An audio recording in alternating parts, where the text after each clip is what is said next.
gracias por acompañarnos en este nuevo diálogo libre que hoy entablaremos con el ingeniero Antonio Almonte, ministro de Energía y Minas, y con el viceministro de Minas, el señor Miguel Ángel Díaz. Ministro, muchísimas gracias por venir a someterse a este bombardeo de preguntas que le harán Mariela Mejía, la editora de Economía, y Pablo García de la sección de Economía. Muchas gracias a ustedes. Usted ya conoce la dinámica, ha venido alguna vez, es un diálogo bien relajado que dura entre 40 y 45 minutos, o sea que nos zambullimos de una vez. Estamos en un momento, ministro, en el que los combustibles y las minas son noticia en República Dominicana. No siempre buena, pero... ¿Los combustibles y las minas? Las minas. Sí. Vamos a empezar por los combustibles, que en estos momentos estamos todos como un poco preocupados por el alza, por el desmonte de los subsidios que ya se ha empezado a anunciar a las generadoras aisladas. ¿Qué nos puede decir? ¿Qué panorama tenemos? Bueno, básicamente a ese aspecto debo decir lo que prácticamente todo el mundo sabe, y es que el alza de los combustibles tiene en la República Dominicana un impacto negativo múltiple. Por un lado, porque en materia, por ejemplo, de energía eléctrica, nosotros somos importadores neto, completo, absoluto de combustibles. Cuando hablamos de combustible, en este caso de generación de electricidad, nos referimos a carbón, gas natural, derivados del petróleo, fuel oil, y también, esos tres fundamentalmente, carbón, gas natural y fuel oil. Resulta que los tres han experimentado alzas significativas, particularmente en el caso del carbón y del gas natural. Entre los dos dan cuenta por cerca del 80% de la energía eléctrica que se genera en el país.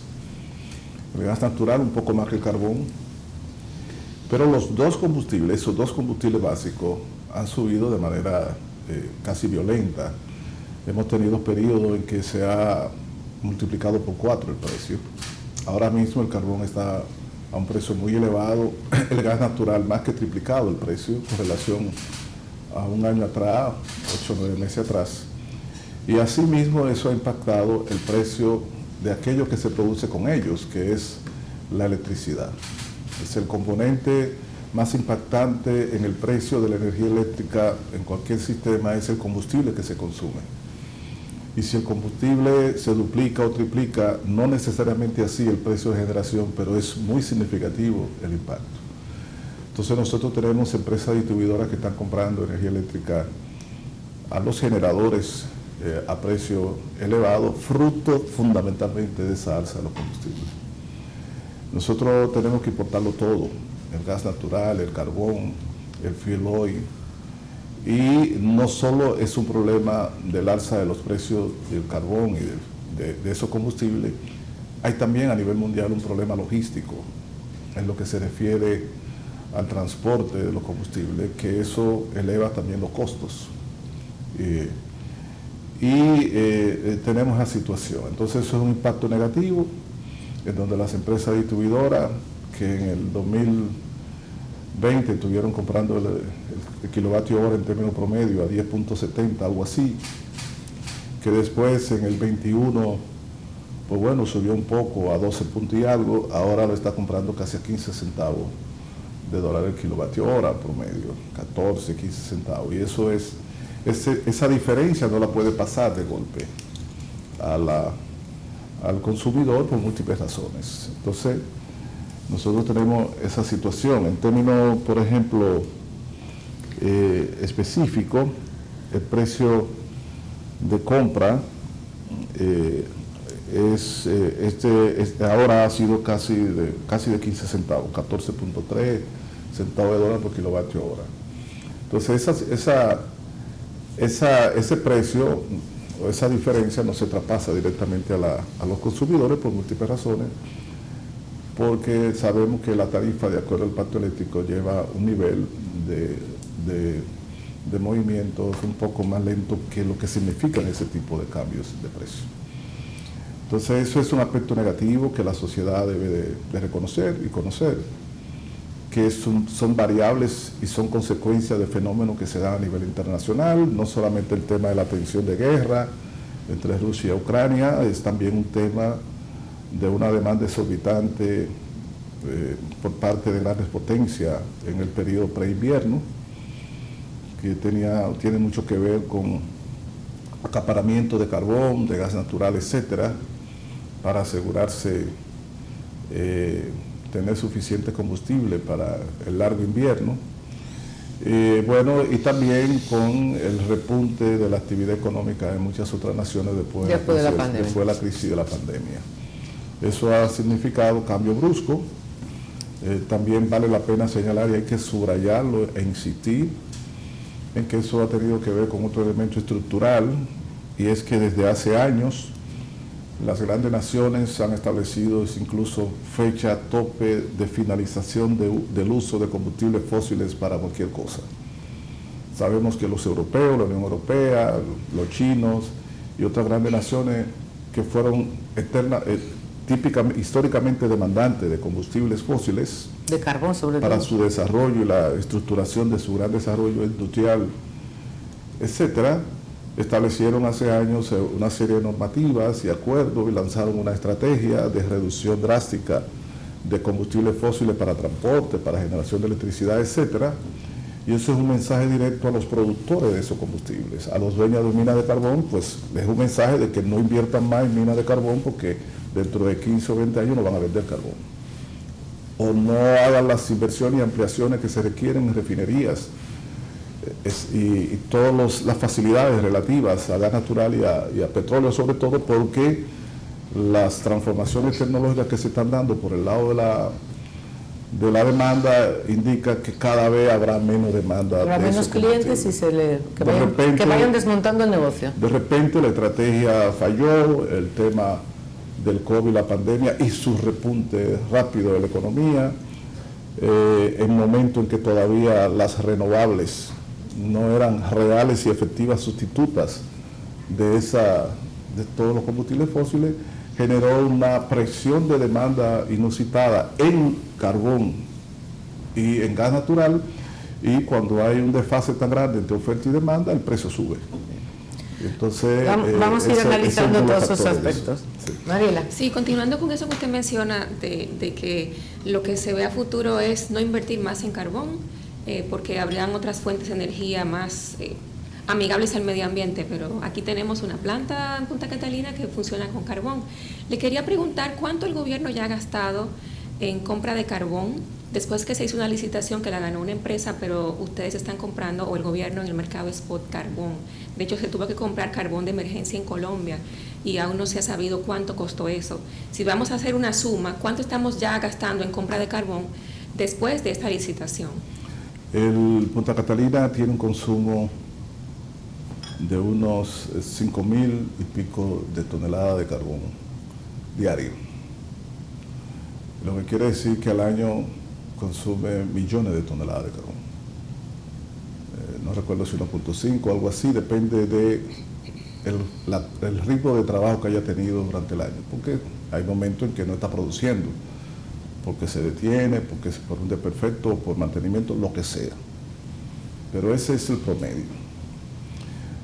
¿Cuánto se ha gastado? Depende, porque el precio de carbón ha oscilado. O sea, hemos tenido precio de carbón a $60 la tonelada a principio de año, 2021, como consecuencia de un contrato que existía con una firma que después finalmente, en los meses finales de vencimiento del contrato, no pudo cumplir. Y vino, como ustedes saben, la disrupción en lo que se refiere a la estabilidad del precio de carbón y de gas natural que ocurrió entre el mes de agosto y septiembre del año pasado. En ese momento, entonces hubo, con el acaparamiento de China y de otros países europeos, etcétera, entonces se produjo una subida drástica del precio de la tonelada de carbón, que se había mantenido durante años en $50 o menos, y después hasta 50 o 60, y que entonces se llegó a colocar en septiembre, por ejemplo, en $240 a $250 la tonelada, multiplicando por 5 lo que se había mantenido durante muchos años.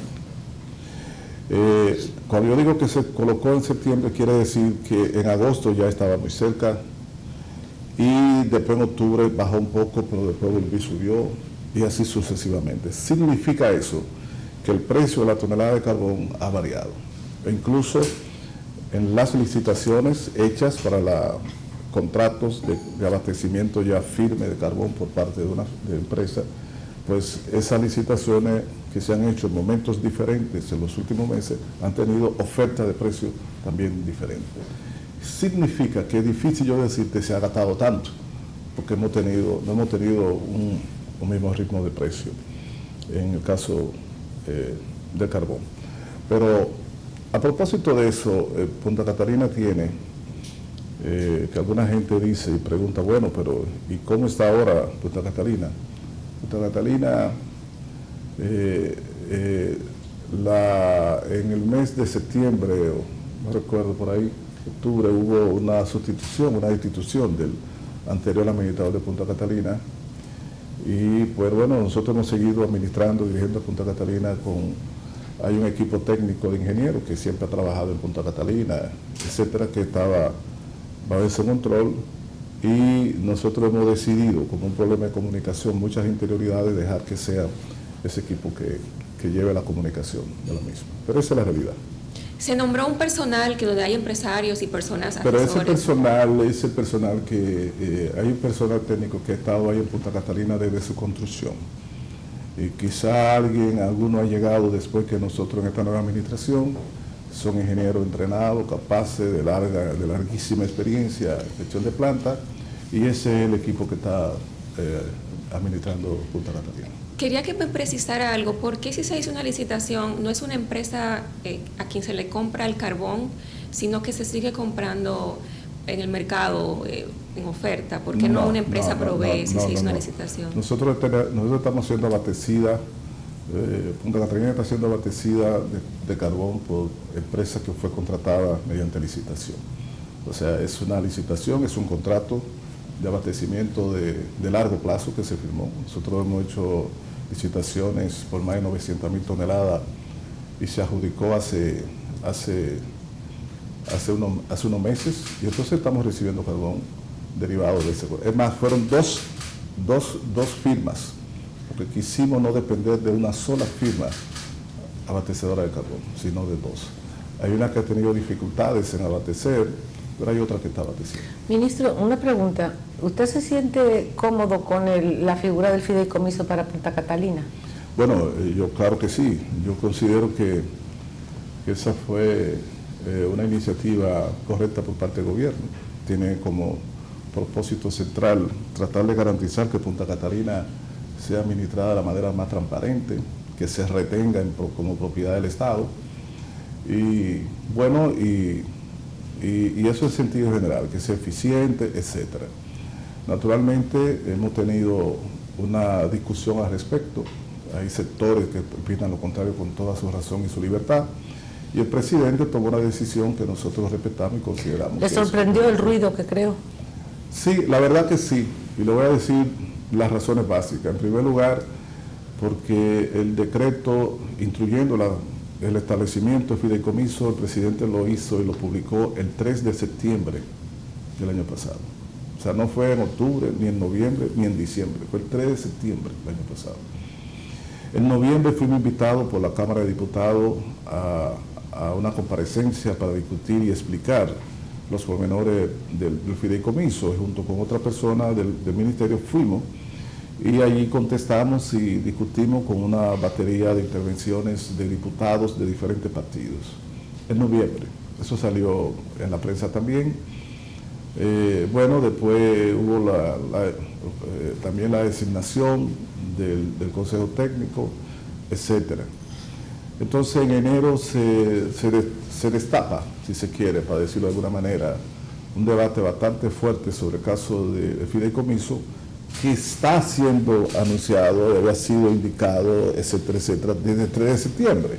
Entonces yo tengo que sorprenderme a finales de enero, porque digo, pero ahora que se ve algo que fue público.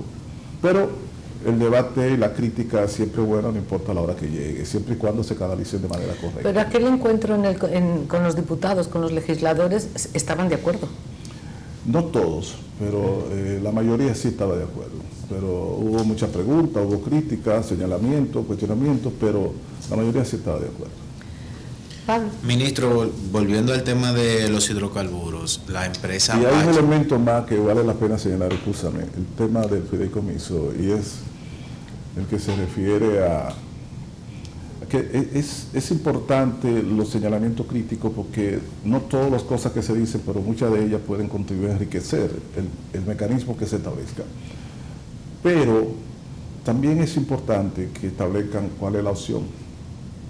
Es decir, no es fideicomiso, las opciones son o la vendemos entera o vendemos la mitad de ella, como propuso en el 2019 el presidente Danilo Medina, o entonces creamos una compañía o una empresa autónoma del Estado. Esas son las tres opciones, aparte del fideicomiso. La planta dio beneficios el año pasado, entonces ¿por qué no quedársela al Estado? Exacto. Lo importante es también señalar qué hacer. Y estamos hablando de una central, que como usted señala, el año pasado el margen operativo neto que dio fue de $172 millones, ahora a diciembre de 2021. Lo que quiere decir que esa central, si operase full un año completo, ciertamente daría un margen operativo neto de más de $200 millones. Es una central que se abastece a sí misma, que se basta por sí misma para cubrir todos sus gastos operativos y de producción, y que darle alrededor de $200 millones. Y entonces, bueno, eso es muy positivo. Ahora, eso tan positivo, un gobierno responsable debe tomar las medidas necesarias para que no sea dilapidado, para que se gestione con eficiencia, al margen del clientelismo o al margen de la corrupción. Entonces, el gobierno recurre a un instrumento que estima puede contribuir a garantizar eso.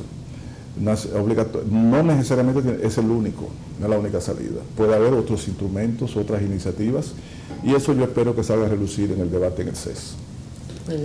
Pablo.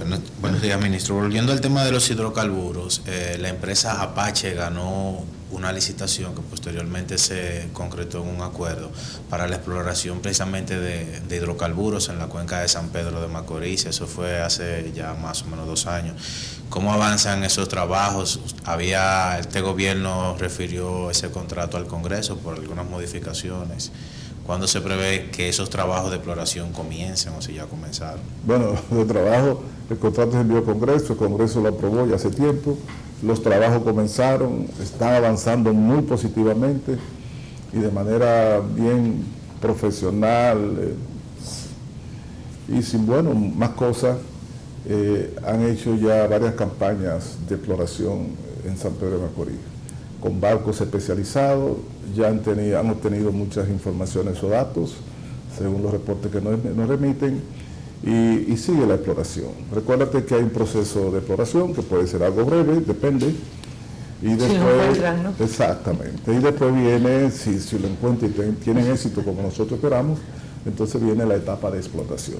Pero ya el proyecto Apache no es un proyecto, es algo que se está ejecutando y en varias ocasiones hemos tenido durante semanas barcos haciendo exploraciones, van y vienen, incluso en algunas ocasiones técnicos del ministerio ha trabajado con ellos en la mar, en todas las mediciones y exploraciones. Pero hay informaciones positivas de esos datos que se han levantado hasta el momento. Nosotros estamos muy esperanzados, pero la verdad es que todavía, tú sabes que en ese terreno se levanta data, se evalúan, se correlacionan y entonces se determina si esas informaciones son suficientes para decir cualquier cosa. Entonces, hasta ahora nosotros no hemos sido informados de nada firme con relación a eso, solo que los trabajos marchan bien. Y además de esta exploración, ¿tienen solicitudes para otras quizás? No sé, que abarquen hasta la isla completa. Bueno, nosotros estábamos ayer justamente reunidos con unos expertos colombianos.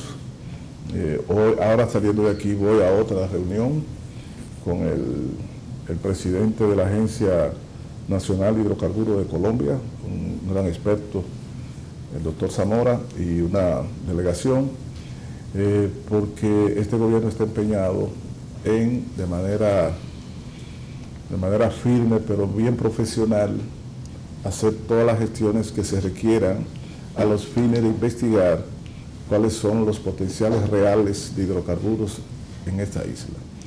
Entonces esto no es un asunto de presunción, ni de que mira, allí me salió un poco de petróleo, ni de gas, sino hay que hacer la evaluación que la tecnología y la ciencia hoy en día saben hacer, cuantificar o estimar cuál es su proporción real, y entonces tomar la medida que se toma. Ahora, todo eso conlleva tiempo e inversiones muy significativas, porque tiene que utilizar técnicas muy especializadas que le permitan hacer esas evaluaciones sin tener que meterse al fondo de la tierra, es decir, obtener datos mediante determinados procesos geofísicos, geoquímicos, construir muchos escenarios, verificar, contrastar antes de decir, encontramos este yacimiento, es de esta magnitud y tiene esta posibilidad productiva.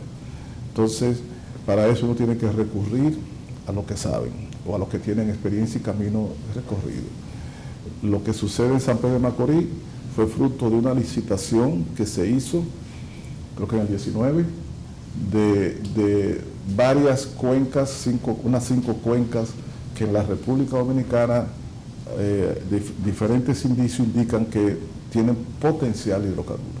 En San Pedro de Macorís está uno de esos bloques, hay otra cuenca que es en Asua, otra en Riquillo, en Ocoa, en el Cibao, etc.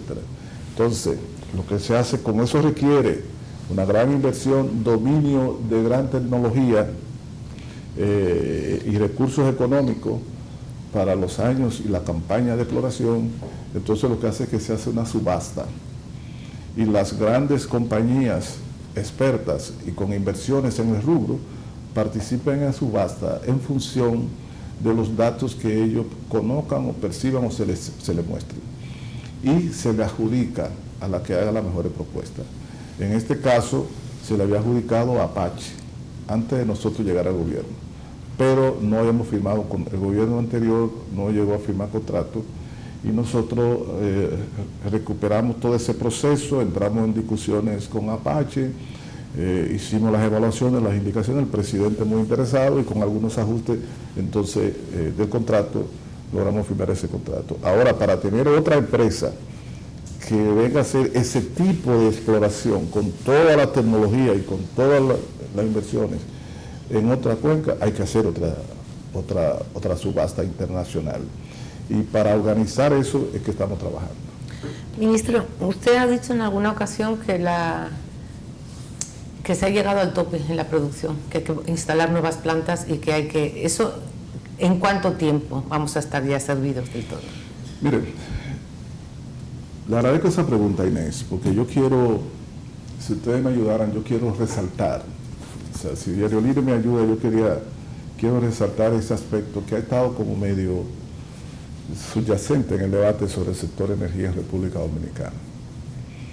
Lo que nosotros hemos iniciado y estamos desarrollando, cuando digo nosotros me refiero al gobierno del presidente Abinader, es la fase básica, bueno, ya avanzando, de lo que yo denomino que será una revolución energética en la República Dominicana. Históricamente, la República Dominicana ha tenido una capacidad de oferta de electricidad en algunos años inferior a la demanda, y en los últimos años muy pegada a la demanda.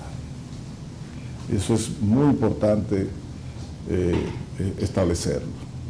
Es decir, la demanda de energía eléctrica crece anualmente por diferentes factores, y en la República Dominicana casi nunca se ha tenido un plan y una estrategia y un trabajo de construcción de nuevas plantas eléctricas que no solo abastezca la demanda máxima, sino que también le dé un huelgo o reserva, llamada reserva fría, para cualquier eventualidad. Reserva fría, perdón. Sí.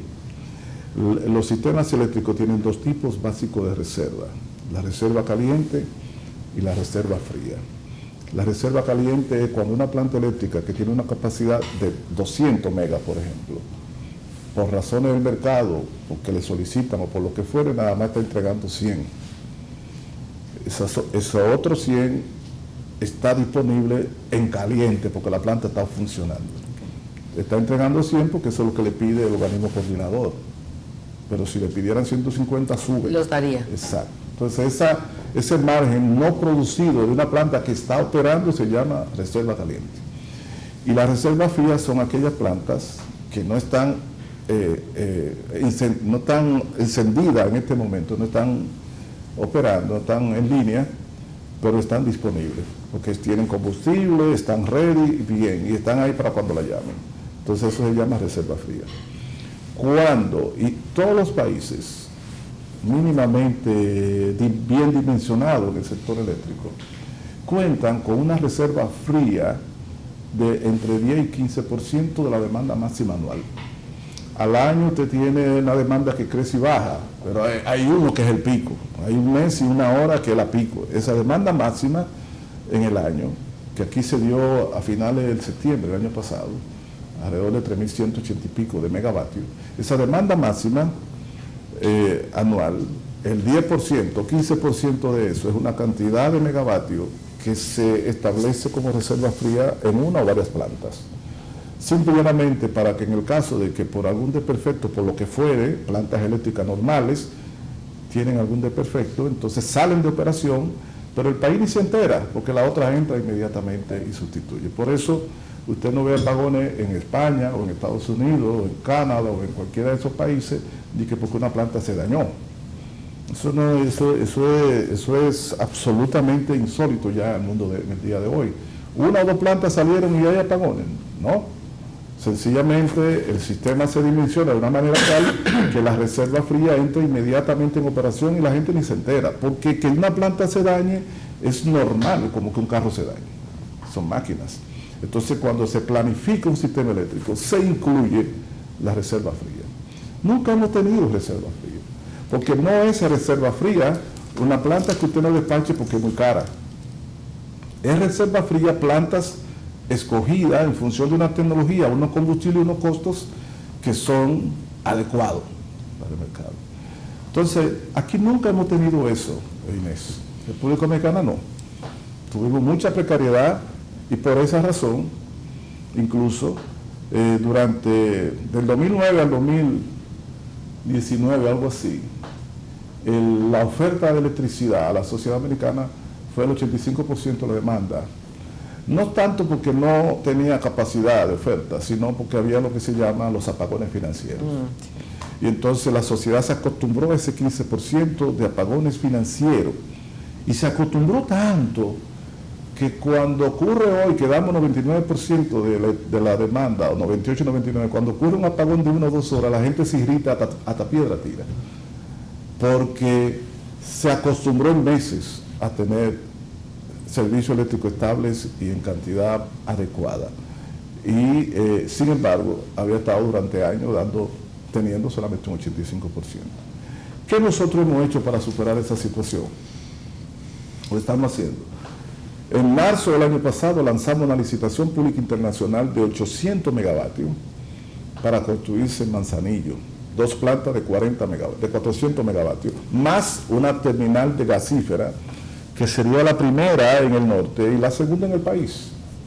Un país que depende en un 40% de energía eléctrica de gas natural, es terrible que nada más tenga una terminal que almacene y distribuya.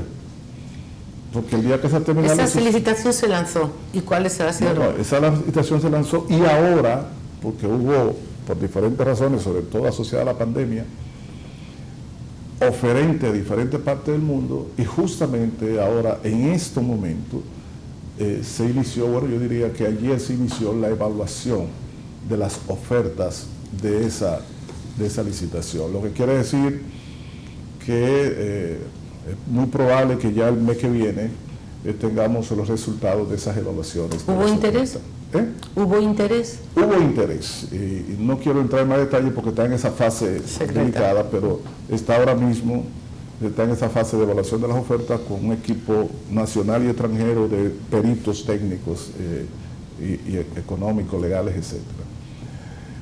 Aparte de esos son 800 nuevos megavatios que deberán, si termina exitosamente el proceso, deberán comenzar a construirse en el transcurso de este año, más la terminal de gas.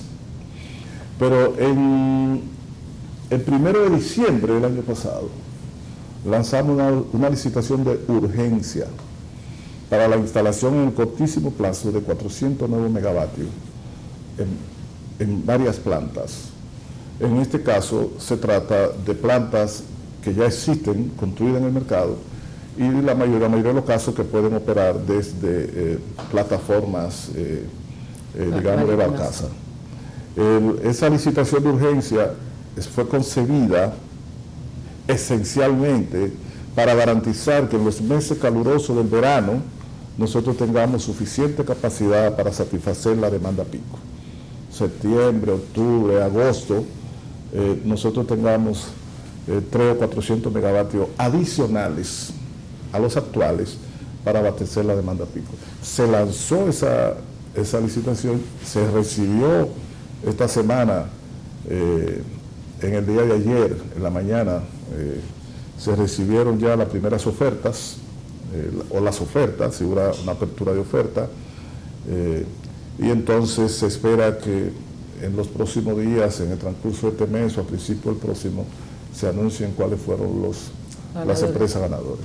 Pero el 6 de enero de este año se lanzó otra licitación por 800 megavatios, ya es a mediano plazo, 800 megavatios que consistirán en varias plantas, también basadas fundamentalmente en gas natural y fuel número 6, en turbinas, motores, etcétera, tecnología diferente, y así. ¿Usted está hablando de qué? Usted está hablando de que el país a la vuelta a finales del 2024, o puede ser incluso en el 2025, podría tener alrededor de 2.000 nuevos megavatios, que será suficiente para abastecer la demanda pico en cualquier momento y al mismo tiempo para contar con una reserva fría. Y ese es un proceso que los que conocen del tema saben que tendrá otras implicaciones desde el punto de vista de reforma en el sector eléctrico, porque habrá que también trabajar en lo que se refiere a cómo se distribuye. A algún asunto que tiene que ver con lo que se denomina en otros lugares pago por capacidad o confiabilidad del sistema, etcétera, etcétera. Yo solo estoy colocando en la mesa un elemento fundamental de que por primera vez en el país un gobierno lanza un plan estratégico de construcción de capacidades de generación para abastecer por décadas la demanda eléctrica en la República Dominicana, incluyendo energía de respaldo. Y lo más grande de eso es que todas esas construcciones y esa capacidad se va a establecer sin que el gobierno invierta un solo peso, porque lo único que ha hecho el gobierno es lanzar la licitación, pero el gobierno no va a construir la planta la construirá el sector privado, y el gobierno a través de la distribuidora comprará la energía que esa planta produzca. Es decir, nosotros hemos sido el único gobierno que lanza ese tipo de licitación en la historia del sector eléctrico de la República Dominicana, por lo menos en los últimos 20 años. En la otra licitación que se ha hecho del gobierno, una sola se había hecho del gobierno antes, que fue la de Punta Catalina, pero no se hizo para que el inversionista privado construyera la planta, sino se hizo para que el Estado Dominicano se endeudara e hiciera la inversión. Y se contrató a una firma privada para que fuera el que construyera la planta, pero no el que la financiara. Todo el dinero se financió con recursos propios.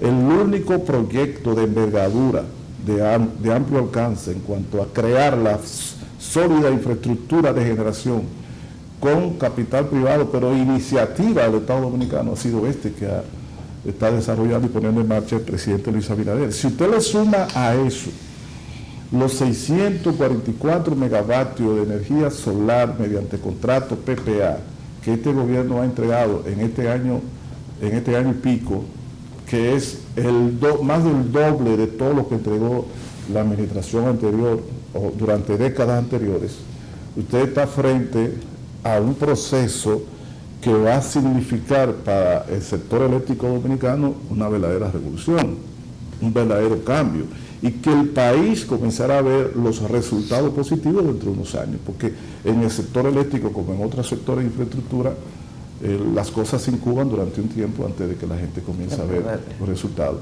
Paralelamente a eso, y vinculado, Inés, está el tema de la expansión del sistema de transmisión eléctrica del país. Porque usted no hace nada con crear toda esa capacidad de generación y tener esa capacidad en renovables si usted no tiene un sistema que pueda descargar y transportar a nivel nacional toda esa energía. Y el sistema de transmisión que nosotros encontramos es un sistema agotado, tan agotado que al principio nos fue difícil otorgar algunos proyectos, aprobar algunos proyectos de renovables en algunos puntos del país.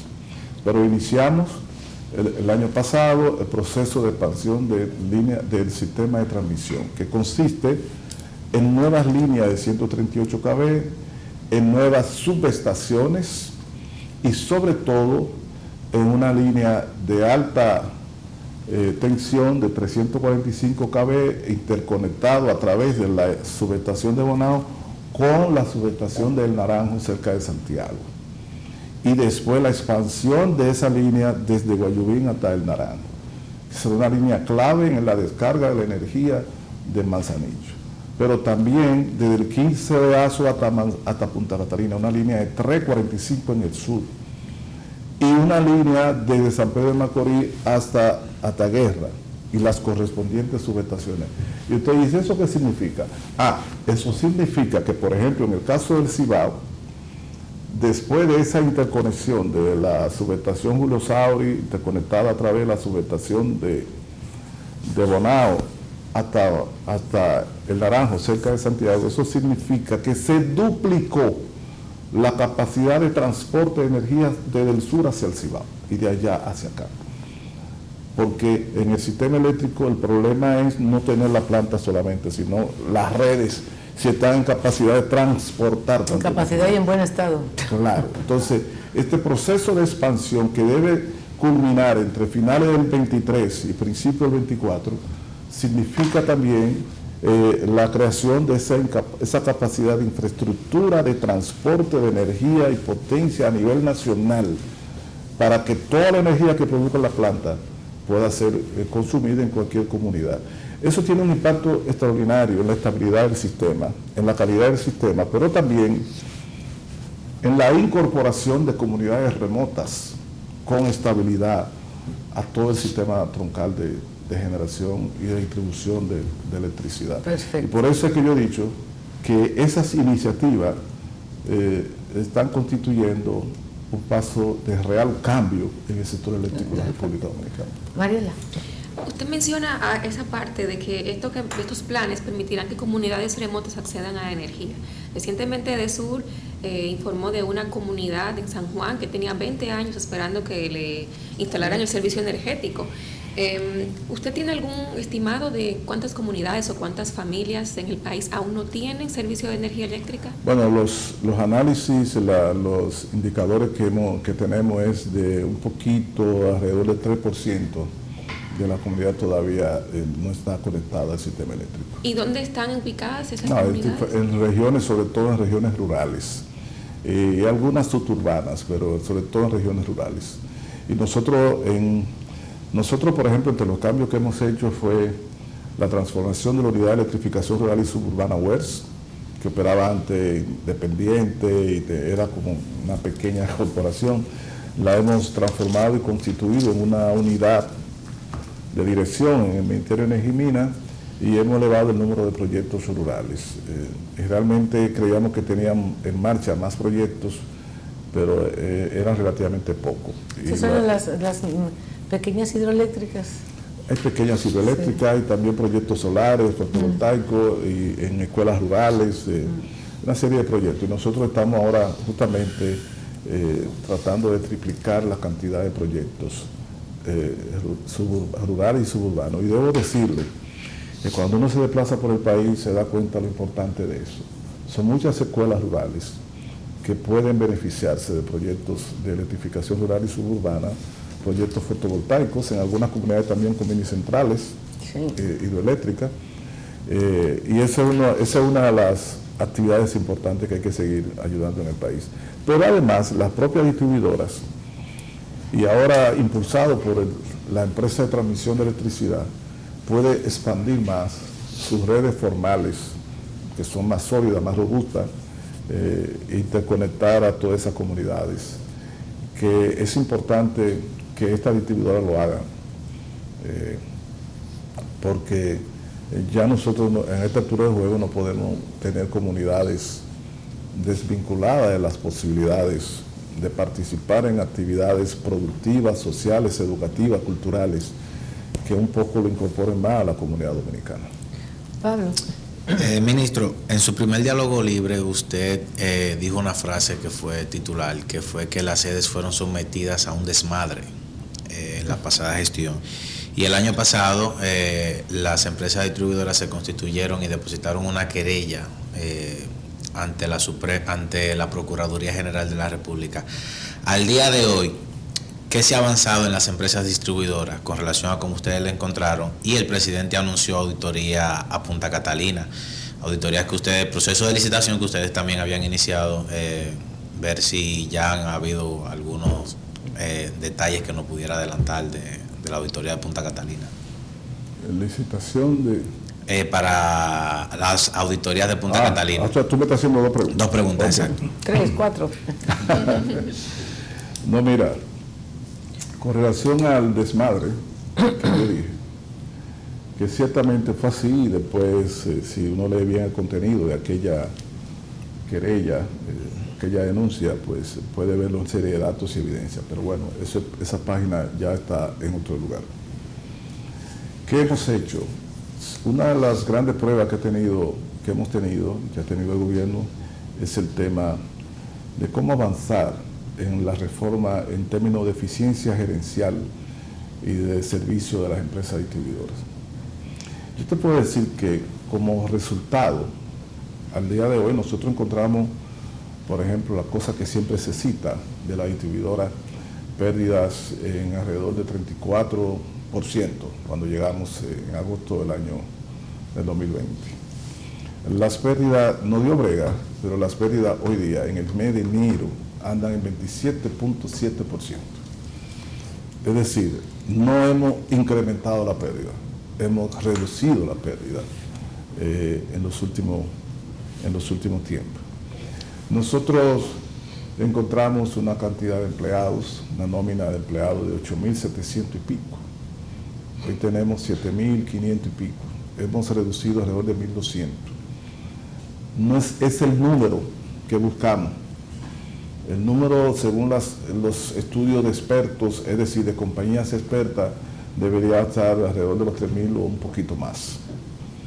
Pero bajar de 8.700, y ahí el desmadre, de 8.700 a aquel número ideal, es un trecho que tiene muchas implicaciones económicas, en lo que se refiere a pago de cesantía o de prestaciones, social también, y de funcionamiento de empresas distribuidoras que están estructuradas a nivel nacional. O sea, es un proceso.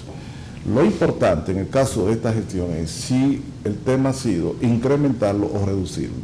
Los datos indican que hemos reducido de manera apreciable el tema del número de empleados.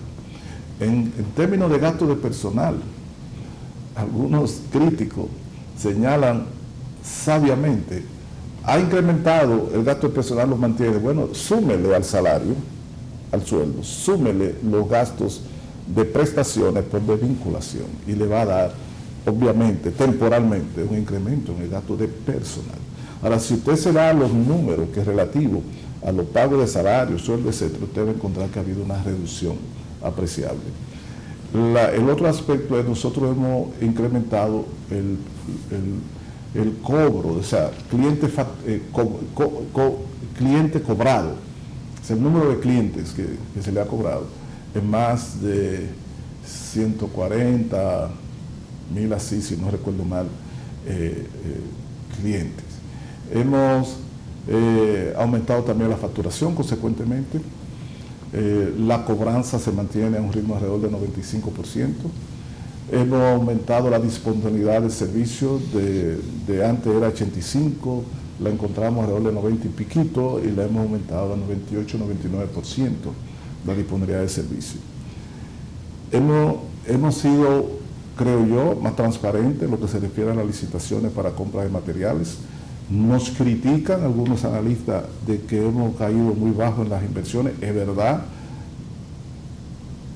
Lo que hay que cuestionarse es esas inversiones multimillonarias en dólares que hacían en la distribuidora. ¿Por qué entonces nosotros con tan baja inversión hemos ido consiguiendo una reducción de las pérdidas? Porque mucha de esa inversión era ficticia.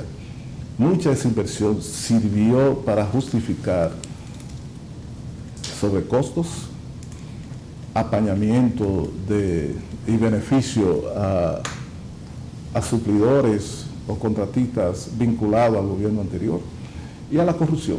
Esa es la realidad. Ahora nosotros reconocemos que tenemos que hacer más inversiones y vamos a hacer, hay un plan para este año que uno de los puntos centrales del gobierno este año es la reforma de las distribuidoras, que significa un empeño especial en cuanto a elevar la capacidad gerencial de la distribuidora, la calidad del servicio al público, la atención al cliente, la atención a la persona, mayor disposición de mayor número de transformadores, medidores y redes en las empresas distribuidoras y también elevar el cobro en las empresas distribuidoras. Es el centro de un plan especial que hemos diseñado para este 2022 en el sector de la distribución de electricidad. Pero más todavía, yo le termino, en el año 2019 la transferencia de subsidios del gobierno central al sector, a las empresas distribuidoras básicamente, fue de 109,000 y pico millones de pesos. En el año 2020 fue de 62,000 y pico millones de pesos. Este año 2021 fue de 42,000 millones de pesos.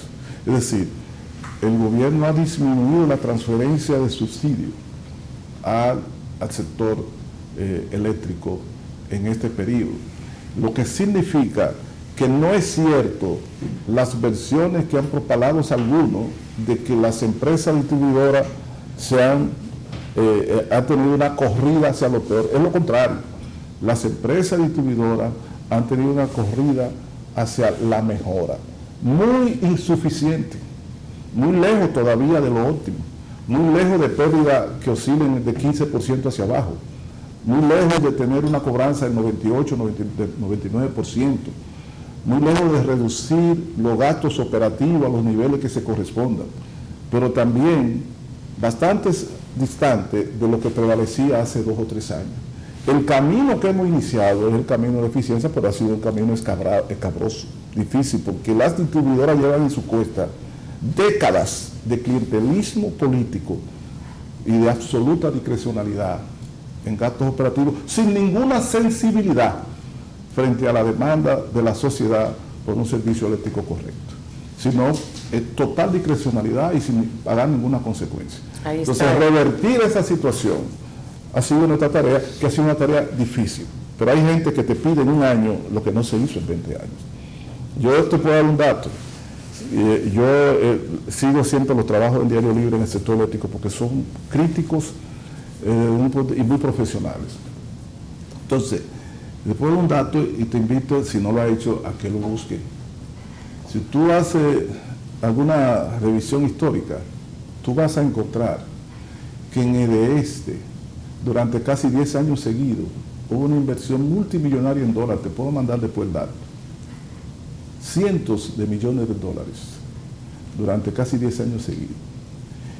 Y tú me puedes decir qué cantidad se redujo de las pérdidas en EDESTE con esa inversión.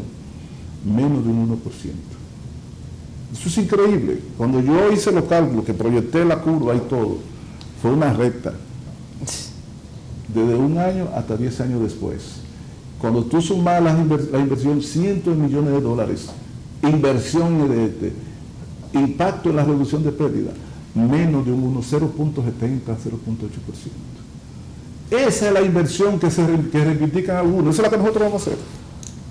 O sea, inversiones de cientos y cientos de millones de dólares en distribuidoras que permanecieron durante décadas en 35, 34 y 40% de pérdida. Es el es el dinero invertido, lo que tú cuantificas, o el impacto concreto en la calidad del servicio y la mejora de la infraestructura de distribuidora. Ahí es que se expresa. ¿Cómo es posible que tú tengas, por qué tú tienes distribuidora desvencijada en términos de instalaciones, transformadores y redes? Porque la inversión no llegó ahí. Porque si esa inversión hubiera sido real y eficiente, hoy no tuviéramos toda esa situación de cientos de miles de gente que no tiene todavía contadores ni medidores, y con redes que totalmente desvencijadas y transformadores inexistentes. Pero eso no es culpa de la gestión actual, es que lo heredamos. Porque aquellas inversiones, lo que hay que preguntarse, cuando yo veo a algunos ingenieros que dicen, bueno, las inversiones han caído, es una catástrofe. Pero pregúntate qué pasó con aquellas inversiones. Como nosotros tenemos 27% de pérdida hoy, con inversiones bien limitadas que hemos hecho, que la vamos a más que duplicar ahora en este año, las inversiones, en transformadores, en medidores y en redes, precisamente para garantizar la eficiencia de un servicio que todavía tiene mucho que desear. Ministro, hay un tema que ya le corresponde también al área del señor viceministro, que es Barrick y su proyecto de la presa de Cola, el permiso... Esto tienen que dejar algo para la próxima... pero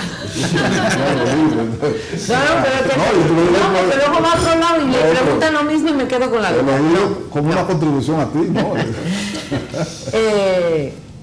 Este año yo creo que se tiene ya que resolver, ¿no? Por los planes que tienen que hacer de inversión y todo eso. Y hay otra mina también, el Romero, que está por allá por el sur, que espera hace mucho también poder iniciar. Cualquiera de los dos nos puede iluminar. Sí, mire, eso es un gran compromiso, es una de los grandes retos que tiene este gobierno y que tiene particularmente el ministerio, pero el gobierno y la República Dominicana. Cuando usted lo piensa bien, es el tema de cómo seguir marchando en aspecto de la minería. Nosotros formamos parte, o sea, nosotros tenemos el criterio que es común en casi todos los países del mundo, y es de promover la explotación de los recursos mineros, el aprovechamiento de la minería, promoverla siempre y cuando ésta se corresponda con los objetivos de preservación del ecosistema y de las comunidades. Es decir, lo que llamamos minería responsable. Pero promoverla, aprovechar esos recursos minerales. No solo por los beneficios económicos directos que tiene, sino también los beneficios sociales en términos de empleos y en términos de fortalecimiento de toda una estructura de pequeños y medianos productores que se constituyen en abastecedores o suplidores de las actividades que requiere la explotación minera, sobre todo cuando ésta es muy grande. Es decir, el encadenamiento productivo y el impacto social de actividades mineras importantes va mucho más allá de lo que mucha gente ve. Es muy importante. Por eso, como estrategia de cualquier gobierno, estimula la producción minera. En el caso concreto de las minas, las grandes minas dominicanas, nosotros tenemos varios focos, pero hay dos que, como tú señalas, son importantes, que es el caso de la Barrigold y el caso del proyecto de mina de oro en los Romeros, San Juan de la Maguana. En el caso de la Barrigold, no existe ninguna discusión de la importancia de garantizarle a la Barrigold que tenga el espacio para hacer otra presa de cola que le permita aprovechar por décadas más todo el recurso de la mina de oro que hay en su concesión.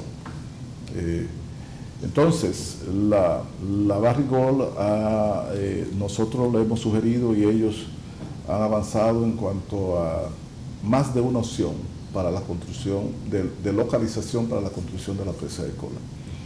Hemos estado en estos días precisamente, todo el mes de enero y en estos días discutiendo ya los aspectos finales para en algún momento anunciar al país una solución definitiva que tiene que ver con la localización definitiva en que se hará esa presa de cola, las condiciones, etc. No puedo avanzar muy detalle porque todavía se está en esa discusión, pero el gobierno dominicano, nosotros hemos hecho mucho esfuerzo por lograr que se logre construir. Ya nosotros no podemos perder más tiempo.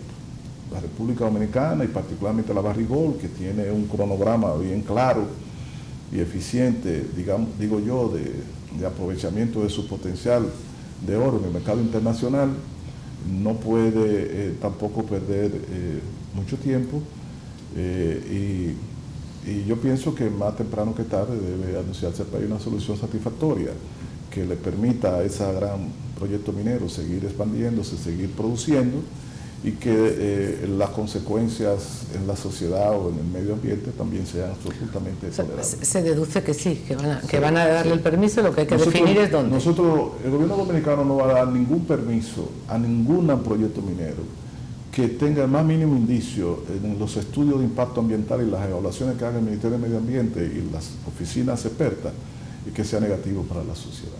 O sea, eso, en cuanto al proyecto Romero, es una cosa diferente. El proyecto Romero es una concesión, hicieron una inversión importante de millones de dólares de exploración durante años, lograron identificar un yacimiento de oro también. De alrededor de 1.8 millones de onzas de oro. 2.8.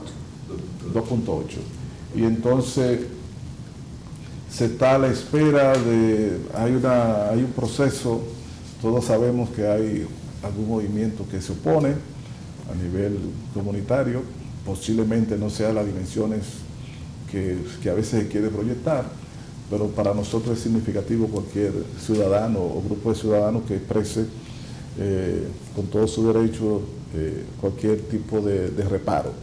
Entonces se está en ese proceso y yo creo que lo clave en el caso del proyecto Romero es no decidir sobre eso, sobre la base de presunciones o consignas, sino tiene que fundamentarse en lo que puede proporcionar el actual avance de la ciencia y la tecnología en caso de estudios ambientales. Todos los proyectos significativos de infraestructura, de producción, de lo que fuere en el mundo, su impacto son previamente estudiados y generalmente con mucho acierto por equipos de especialistas. Y aquí es bueno dar una idea. Yo he escuchado y he leído a alguna gente que dice, unos peritos tales fueron y dijeron que había tal y tal cosa, pero no hay ningún estudio de impacto ambiental. El estudio del impacto ambiental de un proyecto minero de esa envergadura le lleva fácilmente más de un año a firmas verdaderamente expertas y lleva inversiones de millones de dólares. No es una pasada, no es un grupo que pasa y dice aquí pasará algo, sino es un estudio bien complejo, con técnicas y herramientas analíticas de investigación y observaciones de años y de mucha experticia y de múltiples expertos. Entonces, lo primero que hay que determinar, que hay que permitir es que se haga ese estudio de impacto ambiental comprensivo de ese proyecto. Y el resultado de ese estudio de impacto ambiental ser debatido, conocido e indicará lo que se hace. No es la opinión subjetiva, individual de ningún experto, no importa quién sea. Son los datos concretos, las evidencias concretas levantadas siguiendo los métodos reconocidos de investigación tecnológica y científica en el mundo. Así es que se determinan los criterios de las consecuencias de un estudio de impacto ambiental de un proyecto minero. Ya me están diciendo que se nos fue el tiempo. Usted me excusa, yo no sé si tú querías decir algo. Sí, vamos a seguir hablando con él, solo que el señor me estaba ya dando señales de que estamos muy pasados de tiempo. Ministro, muchísimas gracias por venir, vamos a seguir hablando y gracias a todos ustedes por escucharnos.